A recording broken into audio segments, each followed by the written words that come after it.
రాష్ట్ర ఎన్నికల కమిషన్ ఆదేశాల మేరకు జిల్లా ఎన్నికల అధికారి జిల్లా కలెక్టర్ షాన్మోహన్ సాగిలి సూచనలతో కాకినాడ సిటీ నియోజకవర్గ ఈఆర్ఓ అదనపు కమిషనర్ అండ్ కేటీ సుధాకర్ ఆధ్వర్యంలో స్పెషల్ ఇంటెన్సివ్ రివిజన్ 2026 పై బూత్ లెవెల్ అధికారులతో సమీక్షా సమావేశం జరిగింది. కాకినాడ స్మార్ట్ సిటీ సమావేశ హాల్లో అర్బన్ తహసీల్దార్ జితేందర్ తో కలిసి బిఎల్ఓలతో నిర్వహించిన సమావేశంలో కాకినాడ సిటీ నియోజకవర్గ ఈఆర్ఓ అదనపు కమిషనర్ కేటీ సుధాకర్ మాట్లాడుతూ 2025 ఓటర్ల జాబితాలోని ఓటర్లను 2002 ఓటర్ల జాబితాతో మ్యాపింగ్ చేసే ప్రక్రియను వేగవంతం చేయాలని సూచించారు. ఈ కార్యక్రమంలో భాగంగా బూత్ లెవెల్ అధికారులు, సూపర్వైజర్లు అలాగే గుర్తింపు పొందిన అన్ని రాజకీయ పార్టీల ప్రతినిధులతో కలిసి ఇంటింటికి వెళ్లి ఓటర్ల వివరాలు సేకరించాలని, తద్వారా మ్యాపింగ్ శాతాన్ని గణనీయంగా పెంచాలని ఆదేశించారు.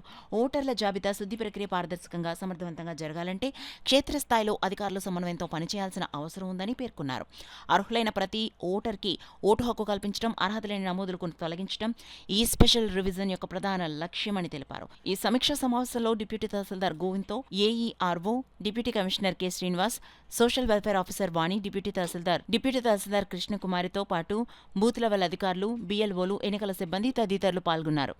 కాకినాడ సిటీ ఇతర కాన్స్టిట్యున్సీస్ కంటే తక్కువ లో ప్రోగ్రెస్లో ఉండటం వల్ల, అంటే ఇప్పటికీ మనం 51.85% మాత్రమే ఉండటం వల్ల కన్సర్న్ బిఎల్ఓలు, అదేవిధంగా సూపర్వైజర్ని ఆఫీసర్స్ తోటి, ఏఈఆర్ఓ తోటి ఒక సమావేశం ఏర్పాటు చేసి రివ్యూ తీసుకోవడం జరిగింది.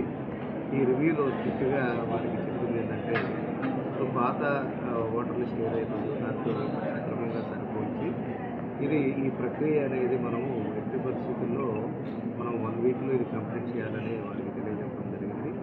అదేవిధంగా స్టేట్ ఎలక్షన్ కమిషన్ వారు దీని మీద ఎంత పర్టికులర్గా ఉన్నారో, ఎంత యాక్యురేట్గా ఈ ఓటర్ లిస్ట్ని తయారు చేయాలని మనం భావిస్తున్నారో ఆ విషయాలన్నీ కూడా తెలియజేయడం జరిగింది.